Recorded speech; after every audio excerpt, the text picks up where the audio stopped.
saudara ahli ya. Sebenarnya kami tidak ingin mengajukan pertanyaan yang terlalu mendalam karena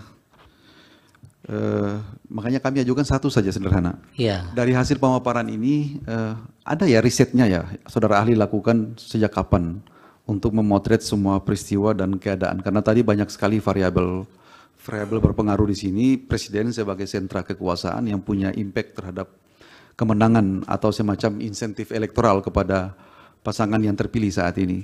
Itu diriset kapan dan seperti apa pendekatan yang dipakai untuk memotret persoalan ini? Terima kasih. Baik, dari Bawaslu cukup. Dari Hakim, Yang Mulia Pak Daniel, dipersilakan. Baik, terima kasih Yang Mulia Pak Ketua. Ahli mungkin bisa membantu memberikan pengayaan dalam kaitan dengan peran Presiden ya. Kalau tadi ahli menguraikan bahwa ada sekitar 70% tingkat kepuasan masyarakat. Dalam proses pemilu, 2 pemilu sebelumnya, ini ada anomali karena gini, 2 pemilu sebelumnya, baik di Sumatera Barat maupun di Aceh, itu dimenangkan oleh Pak Prabowo. Sebaliknya justru pemilu sekarang, itu di 2 tempat itu Pak Prabowo tidak menang. Nah ini ada anomali, kira-kira faktor apa? Apakah ada signifikan dengan faktor figur atau ada faktor-faktor lainnya? Terima kasih. Baik, silakan dijawab singkat-singkat. Baik, terima kasih Yang Mulia, terima kasih atas pertanyaan-pertanyaannya. Yang pertama dari pemohon, memang secara legal formal Presiden Jokowi bukan petahana.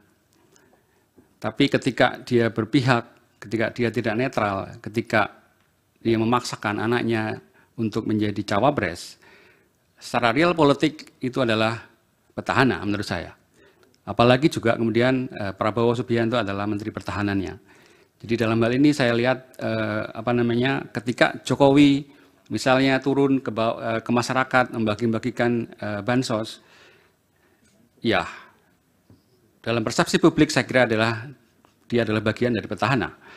Karena itu kemudian saya kira sangat jelas bahwa kemudian ketika terjadi penurunan suara di beberapa provinsi, katakanlah misalnya di Jawa Tengah, itu karena memang tindakan Pak Jokowi untuk turun ke masyarakat, membagi-bagi bansos, tampil di hadapan rakyat, berinteraksi dengan rakyat, itu semuanya memperkuat ketokohan dari Pak Jokowi sebagai figur yang tadi saya sampaikan, figur yang populis, figur yang merakyat. Dan ketika kemudian dengan gerakan-gerakan atau mimik simbolik yang mengatakan dukunglah mungkin paslon nomor 2, saya kira preferensi pemilih akan terpengaruh ke sana. Yang dari Hakim, Pak? Yang dari Pak Hakim, Pak Yang Mulia Pak Daniel, saya kira ada anomali di Sumatera Barat dan di Aceh, tapi justru itu memperkuat tentang variabel ketokohan. Variabel ketokohan di pemilu 2019 ketika Prabowo menang di sana saya kira cukup kuat karena afiliasi atau identiti yang dibangun oleh Pak Prabowo saya kira mengarah pada afiliasi Muslim ya. Dan dukungan karena Pak Prabowo kemudian beralih mendukung Pak Jokowi dalam pemerintahan, maka dukungan itu dialihkan kemudian ke tokoh lain. Dalam hal ini adalah pasangan nomor urut 1. Jadi pergeseran ini saya kira juga justru memperkuat variabel tentang ketokohan tadi. Jadi masyarakat tidak diam tapi juga berpikir secara kritis, seolah-olah mohon maaf ini menghukum paslon nomor 2.